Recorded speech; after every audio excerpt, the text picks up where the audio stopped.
O Anatoly pergunta, numa de suas aulas você falou que liberdade não pode ser um princípio e deu devida explicação porque não pode ser. Você afirmou, se você pegar as regras da aritmética elementar, são princípios, todas elas. Você pode aplicá-las indefinidamente que nunca chegará a contradições, mesmo chegando a deduções mais remotas e particularizadas. Dentro da sua explicação, subentendi que 2 mais 2 igual a 4 é um princípio que não leva a contradições. Pois bem, comentando isso com o professor de matemática, ele disse-me que 2 mais 2 é 4 depende da base utilizada.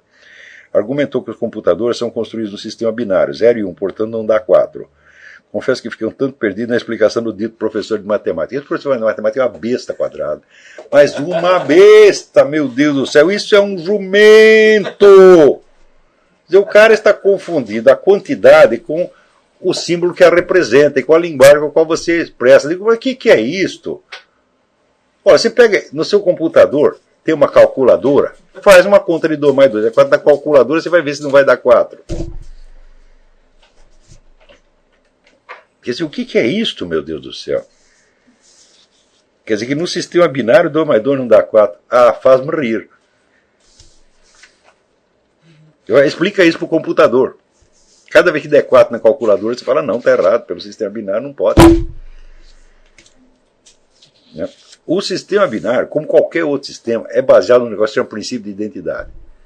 Porque se você tem só 2, você tem 0 e 1. Isso significa que o 0 é 0 e o 1 é 1. Isso baseia-se no princípio de identidade. Portanto, baseia-se no próprio princípio da aritmética elementar. Quando se ouviu falar de lógicas paradoxais, não há lógicas paradoxais. Há apenas linguagens diferentes, desenvolvidas a partir do mesmo princípio de identidade, considerado em modo direto e em modo inverso. Isso é uma coisa que todo mundo tem obrigação de entender. Quem levou mais de 2 minutos para entender isso, não pode fazer esse curso. Se for preciso explicar, está entendendo? Então, já não dá para fazer. Eu acredito que todo mundo entende isso. Se você não entendeu o que o seu professor de matemática disse, é porque você entende o que eu estou falando. Tá certo? Porque no que ele disse não há nada para entender. Marco Biancardi. Apesar de ter iniciado a estudar filosofia através desse curso faz poucos meses, tentei analisar a lei da física que diz que 2 corpos não podem ocupar o mesmo lugar no espaço. E aparentemente a lei não vale para a própria física pura, mas vale para todas as outras ciências. E isto ocorre porque a física pura se prende às propriedades da matéria e as outras ciências dão ao corpo propriedades que os tornam indivisíveis, sob pena de não serem mais objeto de estudo inicial. É evidente. Se você quer estudar, vamos dizer, os minerais, você está supondo a unidade corporal dos minerais, porque se você desfizer, eles não podem mais ser objeto de estudo mineralógico ou geológico, já pode ser objeto de estudo da física. Como a física vai estudar a matéria na sua própria estrutura interna, então ela não pode levar em consideração este princípio, que será justamente uma consequência do que ela está fazendo. Então, é muitíssimo bem observado, Marco. Parabéns, é assim que se faz. Quer dizer, você está entendendo que existem esses diferentes planos e que a linguagem das ciências não está falando das mesmas coisas. Tá certo? Agora, presta atenção, se você somar todas essas perspectivas e essas diferentes pontos de vista das várias ciências, você não compõe a realidade. A realidade você só pega pelo senso da presença do ser. Fora disso, a totalidade da ciência não significa nada. Cadê? Mourinho Garcia. Professor, o senhor acabou de nos dar um critério para os debates públicos e como lidar com os canalhas. Desde o começo do curso e nesse exato momento há também o debate entre os alunos que constantemente ocorre no fórum, no chat e em listas de discussão não necessariamente voltadas às aulas, mas entre membros da nossa fraternidade de alunos e buscadores da verdade. O senhor poderia dar algumas diretrizes, regras básicas para que esse debate possa ser saudável, produtivo e leve ao enriquecimento de todas as partes? Bom, o primeiro debate, nunca insista muito nos seus argumentos, porque não é importante agora você ter razão. Importa você ter razão daqui 20 anos. Você está entendendo? Então, às vezes é mais importante você argumentar contra você mesmo do que a favor. Eu considero que foi realmente uma sorte eu começar a minha vida levando um banho de marxismo-leninismo. Porque é tudo o contrário do que eu venho pensar depois. Então, depois fiquei um tempão estudando negócio de psicanálise. Ou seja, o principal, vamos dizer, do besterol moderno, eu fui impregnado daquilo. Tá certo? Então, eu sei pensar o contrário do que eu penso. Porque o contrário do que eu penso hoje era o que eu pensava ontem. E isso é muito importante. Então, não importa muito você ter razão agora. Até você pensar a coisa errada, desde que você saiba que pode haver uma segunda hipótese, tá certo? É o que vale. O que vale é o trabalho de imaginação, de você sempre pensar, e se não for assim, e se for de outro jeito? Mas isso eu estou me referindo, claro, a pontos concretos. Porque se você, não com relação aos princípios básicos. Princípios básicos não tem como negar, princípio de identidade, essa coisa, não é besteira ficar discutindo isso. Mas, por exemplo, as suas opiniões sobre coisas da sociedade, da história, da moral, da psicologia, etc, etc. Importa muitíssimo você ver, Napoleão Bonaparte que ensinava isso. Considere todas as possibilidades e faça a lista. Está entendendo? Só aí que você vai ter a medida da articulação das coisas e vamos dizer, da gradação de veracidade que pode existir em cada um desses aspectos e como eles se articulam. Então, você, por exemplo, você ser capaz de articular perspectivas opostas. Você vê que uma é verdade num certo plano, outra é verdade num outro plano. Né? Às vezes é uma simples questão de semântica, como no caso da palavra coração.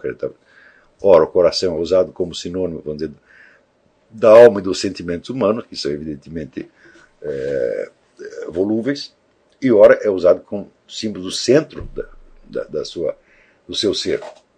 Então, do qual coração o sujeito está falando? É isso. Então, Aristóteles, ele mostra no começo do livro dos tópicos da dialética, a primeira coisa que você tem que fazer é você perceber os vários planos em que as afirmações foram feitas. Quando ele diz, nós começamos a investigação fazendo o recenseamento das opiniões dos sábios. Claro, às vezes não há opiniões dos sábios e você tem que inventar as várias opiniões. Então são várias hipóteses, né? Mas se você pega a lista das opiniões dos sábios a respeito disso e daquilo, você vai ver que existe um monte de concordâncias e divergências. O segundo passo é articular essas várias sentenças sabendo de que aspecto daquela mesma realidade que elas estão falando. Então, o que você vai fazer? É como se o objeto fosse tivesse aqui parado no ar e você está lançando várias perspectivas para ele, como quem desenha. Você mede daqui, mede de lá, conforme você muda de lado, você está vendo coisas diferentes. Então você vai articular as várias opiniões como se fossem várias perspectivas, sabendo que alguma veracidade, em algum nível, deve ter em cada uma delas, mesmo a que aparece mais absurda. Quando tiver uma absurdidade qualquer, você tem que explicar a absurdidade, dar a razão de que existe absurdidade. Quando o sujeito disse um absurdo, eu digo, sim, mas por que foi possível pensar o absurdo a respeito disso? É por algum aspecto problemático que existe dentro do próprio objeto? É por uma fatalidade da mente humana? É por um fator social, cultural qualquer? Tá certo? Então, só na hora que você tem o sistema inteiro dessas perspectivas montadas e que esse sistema forma um todo tensional e vivo, aí você pegou a natureza da coisa mesmo. Aí você entendeu o problema. Né?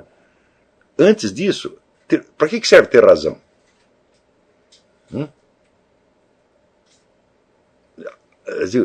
Ora, se você for um general comandando um exército, é muito importante que você tenha razão, porque se você planejar um negócio errado, seu exército vai morrer, e você também.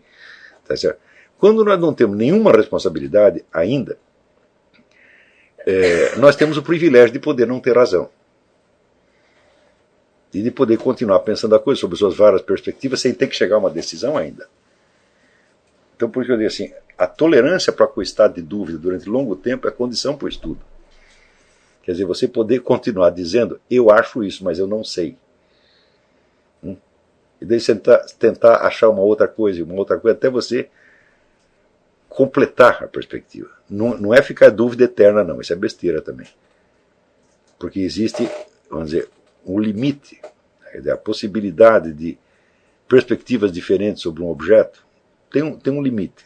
Não um limite absoluto, mas um limite prático.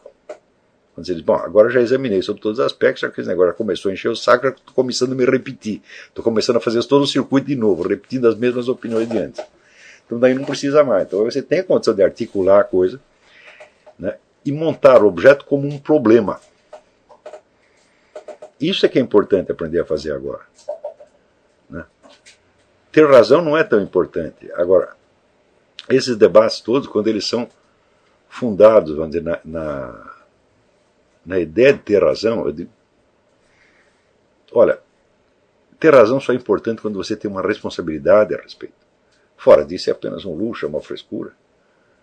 Você está entendendo? Provar que você é melhor que o outro, que você é mais sábio que o outro. Talvez até seja, mas e daí? Quem está ligando para a sua superioridade? Né? Cada um tem lá a sua superioridade, suas inferioridades.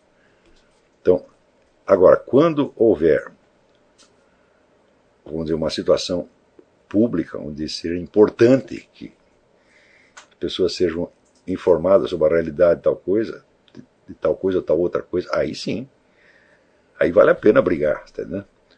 Mas por enquanto não. Né? Eu vejo as pessoas estão gastando muita juventude delas tentando ter razão. Né? A juventude é a época de você poder não ter razão. É a época de pensar besteira. Mas use as besteiras, né, como material para você montar vamos dizer, esse sistema de perspectivas. Ou seja, quando você pensar uma besteira, pense outra, e outra, e outra, e outra, e outra. E no fim, você cruzando as várias besteiras, você vai perceber alguma coisa. Se você pegar, por exemplo, aquelas opiniões dos pré-socráticos sobre a composição da matéria, aquilo é um monte de besteira, evidentemente, né? Mas, fulano diz que é isso, fulano diz que é aquilo, fulano diz que é aquilo, blá, blá, blá. Daí você chega a alguma coisa positiva.